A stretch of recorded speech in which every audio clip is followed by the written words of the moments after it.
ಅರುಣ್ ಹೆಂಡತಿ ಅನಿತಾ ಮತ್ತೆ ಮಗಳು ಅನು ಜೊತೆ ವಾಸ ಮಾಡ್ತಾ ಇರ್ತಾನೆ. ಅರುಣ್ಗೆ ಒಬ್ಳು ತಂಗಿ ಇರ್ತಾಳೆ. ಅವಳ ಹೆಸರು ಮೇಘ. ಮೇಘಾಗೆ ಕೆಲವು ವರ್ಷಗಳ ಮೊದಲೇ ಮದುವೆ ಆಗಿರತ್ತೆ.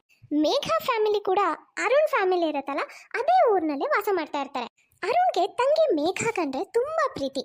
ಅಣ್ಣನ ಮನೆ ಒಂದೇ ಊರಿನಲ್ಲಿರೋ ಕಾರಣ ಮೇಘ ಆಗಾಗ ಅಣ್ಣನ ಮನೆಗೆ ಬರ್ತಾ ಇರ್ತಾಳೆ. ಮೇಘಾಗೆ ಒಂದು ಕೆಟ್ಟ ಅಭ್ಯಾಸ ಇರುತ್ತೆ. ಅವಳು ಅಣ್ಣನ ಮನೆಗೆ ಬಂದು ಖುಷಿಯಾಗಿ ಇಟ್ಕೊಂಡು ಹೋಗ್ತಾ ಇರಲ್ಲ. ಬಂದವಳು ಅತ್ತಿಗೆ ಅನಿತಾಗೆ ಏನಾದ್ರೂ ಒಂದು ತೊಂದರೆ ಆಗೋ ಹಾಗೆ ಮಾಡೇ ಹೋಗ್ತಾ ಇರ್ತಾಳೆ. ಅನಿತಾ ಇವತ್ತು ಮೇಘ ಮನೆಗೆ ಬರ್ತೀನಿ ಅಂತ ಹೇಳಿದ್ಲು. ನನಗೆ ಆಫೀಸಲ್ಲಿ ಸ್ವಲ್ಪ ಕೆಲಸ ಇದೆ, ಹೋಗಿ ಬರ್ತೀನಿ. ಅಷ್ಟರಲ್ಲಿ ಅವಳೇನಾದರೂ ಬಂದರೆ ಅವಳಿಗೆ ಹೋದ ತಿಂಗಳು 2 ಸೀರೆ ತೊಗೊಂಡು ಬಂದಿದ್ವಲ್ಲ, ಅದರಲ್ಲಿ ಒಂದು ಸೀರೆನ ಮೇಘ ಕೊಡು. ಸರಿ ಆಯ್ತು ರೀ. ನಾವು ಆ ಸೀರೆ ತರಬೇಕಾದ್ರೇನೆ ಇದರಲ್ಲಿ ಒಂದು ಸೀರೆನ ಮೇಘಾಗೆ ಕೊಡೋಣ ಅಂತ ಅನ್ಕೊಂಡೇ ತಂದಿದ್ವಿ ಅಲ್ವಾ. ನಾನು ಕೊಡ್ತೀನಿ ಬಿಡಿ. ಎರಡರಲ್ಲಿ ಅವಳಿಗೆ ಯಾವ್ದು ಇಷ್ಟ ಆಗುತ್ತೋ ಅದನ್ನೇ ಅವಳಿಗೆ ಕೊಡ್ತೀನಿ, ಮಿಕ್ಕಿದ್ದನ್ನ ನಾನು ಇಟ್ಕೋತೀನಿ. ಸ್ವಲ್ಪ ಸಮಯದ ನಂತರ ಅಮ್ಮ ನೋಡಿಲಿ, ಅತ್ತೆ ಬಂದಿದ್ದಾರೆ. ಅತ್ತೆ ಅತ್ತೆ ನಂಗೋಸ್ಕರ ನೀನು ಏನ್ ತಗೊಂಡ್ ಬಂದಿದ್ಯಾ? ಸಾರಿ ಪುಟ್ಟ, ಈ ಸಲ ಬರ್ಬೇಕಿದ್ರೆ ನಿನ್ಗೇನಾದ್ರೂ ತರೋದನ್ನೇ ಮರ್ತು ಹೋಗ್ಬಿಟ್ಟೆ. ನೆಕ್ಸ್ಟ್ ಟೈಮ್ ಬರ್ತೀನಲ್ಲ ಆವಾಗ ಖಂಡಿತ ನಿನ್ಗೇನಾದ್ರೂ ಗಿಫ್ಟ್ ತಗೊಂಡ್ ಬರ್ತೀನಿ, ಆಯ್ತಾ? ಪ್ರಾಮಿಸ್. ಪರವಾಗಿಲ್ಲ ಬಿಡು ಮೇಘ, ಮಕ್ಕಳಿಗೇನು ಪ್ರತಿ ಸಲ ಬರ್ತಾನೋ ಈ ನನಗೇನಾದ್ರೂ ಒಂದು ತಂದ್ಕೊಡು ಅಂತ ಕೇಳ್ತಾನೆ ಇರ್ತಾರೆ. ಹಾಗಂತ ನಾವು ಪದೇ ಪದೇ ಬಂದಾಗ್ಲೆಲ್ಲ ಅವ್ರಿಗೆ ಏನಾದ್ರು ತಂದ್ಕೊಡಕ್ಕಾಗತ್ತಾ? ಹೋಗ್ಲಿ ಬಿಡು. ಅದು ಹೋಗ್ಲಿ ಬಿಡಿ. ಅದಕ್ಕೆ ನಾನು ಬರೋ ವಿಷಯ ಅಣ್ಣ ನಿಮಗೆ ಹೇಳಿರ್ಬೇಕಲ್ಲ, ಹಾಗಾಗಿ ನಾ ಬರ್ತೀನಿ ಅಂತ ನನಗೋಸ್ಕರ ಏನು ಸ್ಪೆಷಲ್ ಅಡುಗೆ ಮಾಡಿದ್ದೀರಾ? ಹೌದು ಮೇಘ, ನೀನು ಇವತ್ತು ಬರೋ ವಿಷಯನ ನಿಮ್ಮಣ್ಣ ಬೆಳಗ್ಗೆನೆ ಹೇಳಿದ್ರು. ಹಾಗಾಗಿ ನಿನಗೆ ಇಷ್ಟ ಆಗೋ ಎಲ್ಲ ಅಡುಗೆನೂ ಮಾಡಿದ್ದೀನಿ. ಅಷ್ಟೇ ಅಲ್ಲ, ನಿಮ್ಮಣ್ಣ ಇವತ್ತು ಆಫೀಸಿಂದ ಬೇಗ ಬರ್ತೀನಿ ಅಂತಲೂ ಹೇಳಿದ್ದಾರೆ. ನೋಡಿದ್ರಾ ನಮ್ಮಣ್ಣ ನನಗೆ ಎಷ್ಟು ಇಂಪಾರ್ಟೆನ್ಸ್ ಕೊಡ್ತಾನೆ ಅಂತ? ಯಾಕಂದರೆ ನಮ್ಮಣ್ಣ ನನ್ನನ್ನು ತುಂಬ ಪ್ರೀತಿ ಮಾಡ್ತಾನೆ. ಅವನಿಗೆ ನಾನಂದರೆ ತುಂಬ ಇಷ್ಟ. ನಿಮ್ಮನ್ನೂ ಅಷ್ಟು ಇಷ್ಟಪಡ್ತಾನೋ ಇಲ್ವೋ ನನಗೆ ಗೊತ್ತಿಲ್ಲ, ಆದರೆ ನಾನಂದರೆ ಅಂತೂ ನಮ್ಮಣ್ಣನಿಗೆ ಭಾಳ ಇಷ್ಟ. ಸರಿ ಸರಿ, ಅದು ಹಾಗಿರಲಿ. ಮೇಘ, ನಾನು ನಿನಗೋಸ್ಕರ ಒಂದು ಸೀರೆ ತಗೊಂಡು ಬಂದಿದ್ದೆ. ಬಾ, ನಾನು ನಿನಗೆ ಸೀರೆ ತೋರಿಸ್ತೇನೆ. ಅದಕ್ಕೆ ಇಲ್ಲಿ 2 ಸೀರೆ ಇದಾವಲ್ಲ, 2 ಸೀರೆ ಏನಕ್ಕೆ ತಂದಿದ್ರಿ? 2 ಸೀರೆ ಯಾಕಂದ್ರೆ ಒಂದು ಸೀರೆ ನಿನಗೆ, ಇನ್ನೊಂದು ಸೀರೆ ನನಗೆ. ಇವೆರಡರಲ್ಲಿ ನಿನಗೆ ಯಾವ್ದು ಇಷ್ಟ ಆಗುತ್ತೋ ಅದನ್ನ ನೀನು ಇಟ್ಕೋ, ಮಿಕ್ಕಿದ್ದನ್ನು ನಾನು ಇಟ್ಕೋತೀನಿ. ಹಾಗಾದ್ರೆ ಅದಕ್ಕೆ ನನಗೆ ಗ್ರೀನ್ ಸೀರೆ ಇಷ್ಟ ಆಗಿದೆ, ನಾನು ಇದನ್ನ ಇಟ್ಕೋತೀನಿ. ಸರಿ ಆಯ್ತು, ಗ್ರೀನ್ ಸೀರೆ ಇಷ್ಟ ಆಯ್ತಾ? ಸರಿ, ಅದನ್ನ ಇಟ್ಕೋ. ಸ್ವಲ್ಪ ಹೊತ್ತಲ್ಲಿ ಆಫೀಸ್ ಕೆಲಸ ಎಲ್ಲ ಮುಗಿಸ್ಕೊಂಡು ಅರುಣ್ ಮನೆಗೆ ಬರ್ತಾನೆ. ಮೇಘ, ಎಷ್ಟೊತ್ತಿಗೆ ಬಂದೆ? ನಾನು ಬಂದು ಸುಮಾರು ಹೊತ್ತಾಯ್ತಣ್ಣ. ನೀನು ಇವತ್ತು ಬರ್ತೀನಿ ಅಂತ ಹೇಳಿದ್ಯಲ್ಲ, ಅದಕ್ಕೆ ಬೇಗ ಆಫೀಸ್ ಕೆಲಸ ಎಲ್ಲ ಮುಗಿಸ್ಕೊಂಡು ಬಂದ್ಬಿಟ್ಟೆ. ಅದು ಸರಿ, ನಿಮ್ಮ ಅತ್ತಿಗೆ ನಿನಗೆ ಸೀರೆ ಕೊಟ್ಲಾ? ಇಷ್ಟ ಆಯ್ತಾ? ಆ ಸಮಯದಲ್ಲಿ ಅನಿತಾ ಕಿಚನ್ನಲ್ಲಿ ಬ್ಯುಸಿ ಆಗಿರ್ತಾಳೆ. ಈ ಅವಕಾಶನ ಉಪಯೋಗಿಸ್ಕೊಂಡು ಮೇಘ ಅಣ್ಣನ ಹತ್ರ ಅತ್ತಿಗೆ ವಿರುದ್ಧವಾಗಿ ಮಾತಾಡೋಕೆ ಶುರು ಮಾಡ್ತಾಳೆ. ಅತ್ತಿಗೆ ಸೀರೆ ಏನೋ ಕೊಟ್ರು ಅಣ್ಣ, ಆದರೆ ಅವ್ರಿಗೆ ನನಗೆ ಸೀರೆ ಕೊಡೋಕ್ಕೆ ಸ್ವಲ್ಪನೂ ಮನಸ್ಸಿರಲಿಲ್ಲ. ನಿಜ ಹೇಳ್ಬೇಕಂದ್ರೆ ನನಗೆ 2 ಸೀರೆ ಇಷ್ಟ ಆಗಿತ್ತು ಗೊತ್ತಾ. ಆದರೆ ಏನು ಮಾಡೋದು ಹೇಳು, ಅತ್ತಿಗೆಗೆ ನನಗೆ 1 ಸೀರೆ ಕೊಡೋ ಮನಸ್ಸೇ ಇರಲಿಲ್ಲ. ಅಂಥದ್ರಲ್ಲಿ 2 ಇಷ್ಟ ಆಗಿದೆ ಅಂತ ನಾನು ಹೇಗೆ ಹೇಳಿ? ಅದಕ್ಕೆ ನನಗೆ 2 ಸೀರೆ ಇಷ್ಟ ಆದ್ರೂ ನಾನು ಏನು ಹೇಳಲೇ ಇಲ್ಲ, ಸುಮ್ಮನಾಗ್ಬಿಟ್ಟೆ. ಅಲ್ಲ ಮೇಘ, ನಿನ್ಗೆ 2 ಸೀರೆ ಇಷ್ಟ ಆಗಿದ್ದಿದ್ರೆ ನೀನು ಹೇಳಬೇಕು ತಾನೆ. ನಿಮ್ಮ ಅತ್ತಿಗೆ ನಿನ್ಗೆ 2 ಸೀರೆ ಕೊಟ್ಟಿರ್ತಿದ್ಲು, ಅವಳೇನು ಕೊಡಲ್ಲ ಅಂತ ಹೇಳ್ತಿರ್ಲಿಲ್ಲ. ನೀನೇನೋ ಹೀಗೆ ಹೇಳ್ತೀಯ ಅಣ್ಣ, ಆದರೆ ಅತ್ತಿಗೆಗೆ 2 ಸೀರೆ ಕೊಡೋ ಮನಸ್ಸಿಲ್ಲ. ಅವ್ರು ನನಗೆ ಸೀರೆ ತೋರ್ಸೋಕ್ಕೂ ಮೊದಲೇ ಹೇಳಿಬಿಟ್ರು, 1 ಸೀರೆ ನಿನಗೆ, ಇನ್ನೊಂದು ಸೀರೆ ನನಗೆ ಅಂತ. ಮತ್ತೆ ಹೇಗೆ ನಾನು 2 ಇಷ್ಟ ಆಯ್ತು ಅಂತ ಹೇಳೋಕ್ಕಾಗುತ್ತೆ ಹೇಳು? ಹೌದಾ, ಹೋಗ್ಲಿ ಬಿಡು. ತಂದಿರೋ 2 ಸೀರೆಯಲ್ಲಿ ನೀನು ನಿಮ್ಮ ಅತ್ತಿಗೆ ಇಬ್ರು ಸಮವಾಗಿ ತಗೊಂಡ್ರಲ್ಲ, ಅದು ಒಂಥರ ಒಳ್ಳೇದೆ. ಸುಮ್ಮನಿರಣ್ಣ, ನಿನ್ಗಂತೂ ಏನೂ ಅರ್ಥ ಆಗಲ್ಲ. ಎಷ್ಟೇ ಆದರೂ ನಾನೀಗ ಮದುವೆ ಆಗಿ ಬೇರೆ ಮನೆಗೆ ಸೇರಿದವಳಲ್ವಾ, ನಿನಗೆ ನನ್ನ ಭಾವನೆ ಹೇಗೆ ಅರ್ಥ ಆಗ್ಬೇಕು ಹೇಳು? ಈಗ ನೀನು ಯಾಕೆ ನನ್ನ ಬಗ್ಗೆ ಚಿಂತೆ ಮಾಡ್ತೀಯ ಹೇಳು? 2 ಸೀರೆಲಿ ಅತ್ತಿಗೆ ಚೆನ್ನಾಗಿರೋ ಭಾರಿ ಸೀರೆನ ತಾನು ಇಟ್ಕೊಂಡು ಇನ್ನೊಂದು ಸಾದಾ ಸೀದಾ ಇತ್ತು, ಅದನ್ನ ನನಗೆ ಕೊಟ್ಟಿದ್ದಾರೆ ಗೊತ್ತಾ? ಹೋಗ್ಲಿ ಬಿಡು ಮೇಘ, ಬೇಜಾರು ಮಾಡ್ಕೋಬೇಡ. ಇನ್ನೊಂದ್ಸಲ ಸೀರೆ ತರಬೇಕಿದ್ರೆ ನಾನು ನಿನಗೆ ಚೆನ್ನಾಗಿರೋ ಸೀರೆ ತರ್ತೀನಿ, ಆಯ್ತಾ? ಸರಿ ಆಯಿತು. ಹಾಗೆ ಅಣ್ಣ, ಇನ್ನೊಂದು ವಿಷಯ, ಅದಕ್ಕೆ ಹತ್ರ ನಾನೀಗ ನಿನ್ನ ಹತ್ರ ಹೇಳಿದ್ನಲ್ಲ, ಇದನ್ನೆಲ್ಲ ಹೇಳಕ್ಕೆ ಹೋಗಬೇಡ. ಯಾಕಂದರೆ ಅವರು ನಡ್ಕೊಳ್ಳೋ ರೀತಿ ನೋಡಿದ್ರೆ ನಾನು ಇಲ್ಲಿಗೆ ಪದೇ ಪದೇ ಬರೋದು ಅವ್ರಿಗೆ ಇಷ್ಟ ಇಲ್ಲ ಅಂತ ನನಗನ್ಸುತ್ತೆ. ಮತ್ತು ನೀನು ಇದನ್ನೆಲ್ಲ ಹೇಳಿದ್ರೆ ಅವ್ರು ಇನ್ನೇನು ಮಾಡ್ತಾರೋ, ನಾನು ಇಲ್ಲಿ ಬರೋದನ್ನೇ ನಿಲ್ಲಿಸ್ಬಿಟ್ರೆ ಏನು ಮಾಡಲಿ? ಇಲ್ಲ ಮೇಘ, ನನಗೇನೋ ನೀನು ತಪ್ಪಾಗಿ ತಿಳ್ಕೊಂಡಿದ್ಯಾ ಅಂತ ಅನ್ಸುತ್ತೆ. ಅನಿತಾ ಹಾಗೆಲ್ಲ ಯೋಚನೆ ಮಾಡಲ್ಲಪ್ಪ.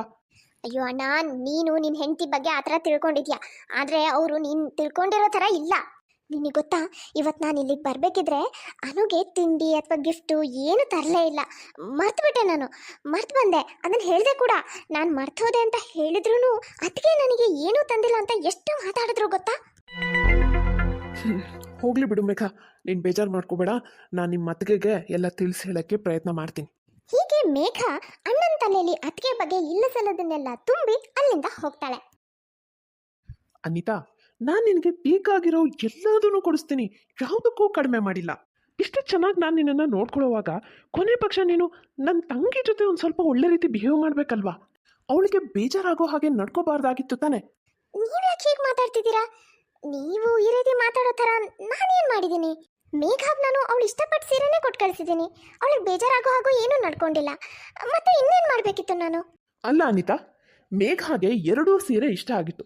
ಅವಳಿಗೆ ಎರಡೂ ಸೀರೆ ಇಷ್ಟ ಆಗಿತ್ತು ಅಂದಾಗ ಎರಡನ್ನೂ ನೀನು ಅವಳಿಗೆ ಕೊಟ್ಟು ಕಳಿಸ್ಬೇಕಿತ್ತು ತಾನೆ? ನಿನಗೆ ನಾನು ಆಮೇಲೆ ಬೇರೆ ಸೀರೆ ಕೊಡಿಸ್ತಿದ್ದೆ. ಏನು ಹೇಳ್ತಿದ್ದೀರಿ ನೀವು? ನೋಡಿ, ನೀವು ತಪ್ಪಾಗಿ ತಿಳ್ಕೊಂಡಿದ್ದೀರಾ. ಮೇಘಾಗೆ ಎರಡು ಸೀರೆಯಲ್ಲಿ ಒಂದು ಸೀರೆ ಇಷ್ಟಪಟ್ಲು, ಅದನ್ನೇ ತಗೊಂಡ್ಲು. ಅವಳು ಎರಡು ಸೀರೆ ಇಷ್ಟ ಆಗಿದೆ ಅಂತ ಏನು ಹೇಳಲೇ ಇಲ್ವಲ್ಲ. ಅದು ಹಾಗಿರಲಿ, ನನ್ನ ತಂಗಿ ಮನೆಗೆ ಬರಬೇಕಿದ್ರೆ ಅನುಗೆ ಚಾಕ್ಲೇಟು ಗಿಫ್ಟು ಏನೋ ಒಂದು ತರೋದನ್ನ ಮರ್ತು ಬಂದಿದ್ದಾಳೆ. ಅಷ್ಟಕ್ಕೆ ನೀನು ಅವಳಿಗೆ ಅಷ್ಟೆಲ್ಲ ಮಾತಾಡಬೇಕಾಗಿತ್ತಾ? ನೋಡಿ, ನೀವು ಏನೋ ತಪ್ಪು ತಿಳ್ಕೊಂಡಿದ್ದೀರಾ. ನಾನು ಮೇಘಾಗೆ ಆ ಥರ ಎಲ್ಲ ಏನು ಹೇಳೇ ಇಲ್ಲ. ಅಂದ್ರೆ ಏನು? ನನ್ನ ತಂಗಿ ಸುಳ್ಳು ಹೇಳ್ತಾಳೆ ಅಂತ ಅರ್ಥನಾ? ಹೋಗ್ಲಿ ಬಿಡ್ರಿ, ನಿಮಗೆ ನಾನು ಹೇಗೆ ಅರ್ಥ ಮಾಡಿಸ್ಬೇಕು ಅಂತಾನೆ ಗೊತ್ತಾಗ್ತಿಲ್ಲ. ಆಯ್ತು, ನನ್ನಿಂದನೇ ತಪ್ಪಾಗಿದೆ, ಕ್ಷಮಿಸ್ಬಿಡಿ. ಇನ್ನು ಮುಂದೆ ಆ ಥರ ಎಲ್ಲ ಏನೂ ಆಗದೆ ಇರೋ ಹಾಗೆ ನೋಡ್ಕೋತೀನಿ. ಕೆಲವು ದಿನಗಳಾದ್ಮೇಲೆ ಮೇಘ ಮತ್ತೆ ಅಣ್ಣನ ಮನೆಗೆ ಬರ್ತಾಳೆ. ಕಂಗ್ರಾಟ್ಸ್, ಅದಕ್ಕೆ ನೀವು ಮತ್ತೆ ಪ್ರೆಗ್ನೆಂಟ್ ಅಂತೆ. ಖುಷಿ ಆಯಿತು. Congrats once again. Thank you Megha. ಅಂದಹಾಗೆ ಮೇಘ, ನಿಂದು ಮದುವೆ ಆಗಿ 2 ವರ್ಷ ಆಯ್ತಲ್ವಾ? ಇನ್ಮೇಲಾದರೂ ನೀನು ಮಗು ಬಗ್ಗೆ ಯೋಚನೆ ಮಾಡಿದ್ರೆ ಚೆನ್ನಾಗಿರತ್ತೆ.